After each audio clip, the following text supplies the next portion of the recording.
অদূৰ ভৱিষ্যতে ভাৰতে আপোনালোকক বাংলাদেশ দিছে। বাংলাদেশ লৈ আপোনালোকে শান্তি থাকক।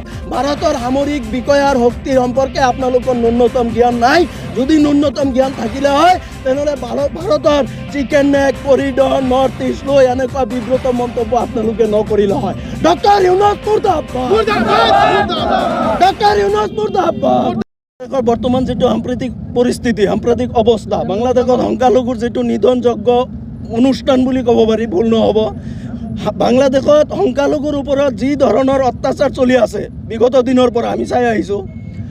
আমি এইটো একবাষাৰে ধিক্কাৰ দিছোঁ আৰু আজি আপোনালোকৰ সংবাদ মাধ্যমৰ এটেনশ্যন ড্ৰ কৰিবলৈ আমি ইয়াতে এটা প্ৰটেষ্টৰ কাৰ্যসূচী আমি পালন কৰিছোঁ।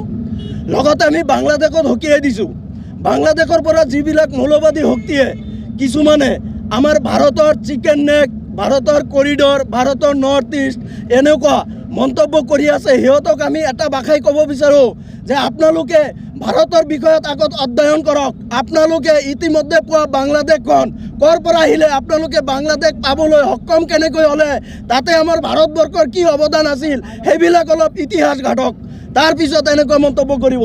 আৰু আপোনালোকে যে এনেকুৱা মন্তব্য কৰি আছে, বাংলাদেশ একমাত্ৰ বাংলাদেশ এটা দেশ কৰাৰ ক্ষেত্ৰত ভাৰতৰ বহুত সহানুভূতি আছিল, ভাৰতৰ বহুত অৱদান আছে। আৰু আপোনালোকে সেই অৱদানখিনিক, ভাৰতৰ অৱদানটোক আপোনালোকে ইতিকিং কৰি আছে, অৱহেলা কৰি আছে। ইয়াৰ ফল কিন্তু আপোনালোকৰ ভুগিব লাগিব। আপোনালোকে ভাৰতীয় সৈন্যৰ, ভাৰতীয় সৈনিকৰ শক্তিৰ কোনো আপোনালোকৰ আন্দাজা নাই। আপোনালোকৰ এই যে এটা কথা আছে যে কুঁৱাৰ বেঙে সাগৰৰ কোনো ঠিকনা নাজানে, সাগৰৰ কি অৱস্থা, সাগৰৰ কি পৰিস্থিতি কুঁৱাৰ বেঙে গম নাপায়। বাংলাদেশৰ এইবিলাক মৌলবাদী শক্তিক আমি কৈ আছোঁ, ইয়াৰ পৰা আমি সকীয়াই দিছোঁ যে আপোনালোকে ভাৰতীয় সৈন্যৰ বিষয়ে, ভাৰতীয় সৈনিকৰ বিষয়ে, ভাৰতীয় সামৰিক বিভাগৰ বিষয়ে আপোনালোকৰ ন্যূনতম জ্ঞানো নাই। যদি আপোনালোকৰ ভাৰতৰ সামৰিক শক্তিৰ বিষয়ে ন্যূনতম জ্ঞান থাকিলে হয় তেনেহ'লে আপোনালোকে এনেকুৱা প্ৰৰোচনামূলক বক্তব্য আজি আমাৰ ভাৰতক লৈ, নৰ্থ ইষ্টক লৈ, চিকেন নেক লৈ, কৰিডৰ লৈ নিদিলে হয়। আপোনালোকে সাৱধান হৈ যাওক। আপোনালোকৰ ওপৰত মানুহে, গোটেই বিশ্বই এতিয়া আপোনালোকৰ ওপৰত থুতু পেলাই আছে। আপোনালোকৰ এই আচৰণ, আপোনালোকৰ এই মানে বেয়া ব্যৱহাৰ, আপোনালোকৰ যি বিহেভিয়াৰ, আপোনালোকৰ যি মৌলবাদী যি আচৰণ, এইটোক লৈ গোটেই বিশ্ব আপোনালোকক লৈ হাঁহি আছে। এতিয়া আপোনালোকৰ ভিছা বন্ধ কৰি আছে। আপোনালোকে এটা কথা গম পায় না নাই যে আপোনালোকে কোনোবা ৰাষ্ট্ৰত যাবলৈ হ'লে, ভিছা অনুমতি ল'বলৈ হ'লে আগত আপোনালোকে ভাৰতৰ ভিছা প্ৰদৰ্শন কৰাব লাগে তাত, অন্যথাই আপোনালোকক ভিছা নিদিয়ে বেলেগ কাণ্ট্ৰিবিলাকে। ইউৰোপ কাণ্ট্ৰিত যেতিয়া আপোনালোকে যায়, প্ৰথমতে ভাৰতত আপোনালোকে গৈছে নে নাই সেই ইমিগ্ৰেশ্যন অফিচৰ পৰা আপোনালোকক সোধে। যদি আপোনালোকে প্ৰথমতে ভাৰতত আহি পাইছে তেনেহ'লে বেলেগ ৰাষ্ট্ৰত আপোনালোকক যাব দিয়ে। এই আপোনালোকৰ মুৰ্গী, কুকুৰা চৰাইৰ নিচিনা আপোনালোকৰ এটা গাত মাংস, আপোনালোকৰ চেহেৰা একদম ঘিন চেহেৰা, সেই চেহেৰা লৈ আপোনালোকে ভাৰতক ডিভাইড কৰিব আহিছে।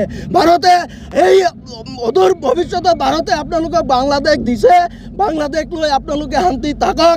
ভাৰতৰ সামৰিক বিষয়াৰ শক্তি সম্পৰ্কে আপোনালোকৰ ন্যূনতম জ্ঞান নাই।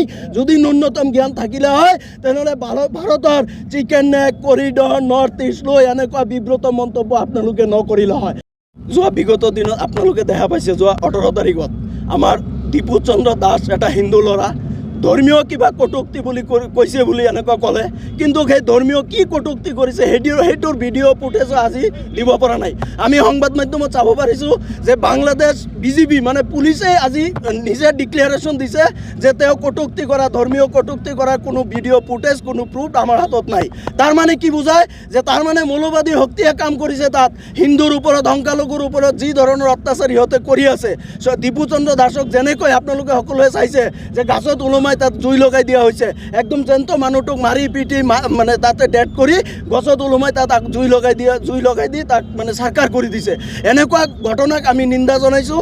আৰু তাৰ লগে লগে আমি ভাৰত চৰকাৰক আমাৰ ভাৰত চৰকাৰটো হিন্দুস্তান ৰাষ্ট্ৰ হয়, ভাৰত চৰকাৰক আমি অনুৰোধ কৰিম এইটো মঞ্চৰ পৰা যে আপোনালোকে বাংলাদেশৰ ওপৰত এটা কঠোৰ ব্যৱস্থা লওক। গোটেই বিশ্ববাসী চাই আছে, গোটেই ভাৰতে চাই আছে যে ভাৰতবৰ্ষ চৰকাৰে কি ব্যৱস্থা লয়। আমি আশাবাদী যে ভাৰত চৰকাৰে এই দীপু চন্দ্ৰ দাস অকলে নহয়, আগতো তেনেকুৱা হিন্দুৰ ওপৰত নিধনযজ্ঞ বাংলাদেশ মৌলবাদী শক্তিয়ে চলাইছিল। দীপু চন্দ্ৰ দাস যোৱা 18 তাৰিখত, আৰু এইটোৰ ওপৰত ভাৰত চৰকাৰে যেন অনতিপলমে কোনো এটা কঠোৰ ব্যৱস্থা লয়, তাৰ কাৰণে আমি আশাবাদী।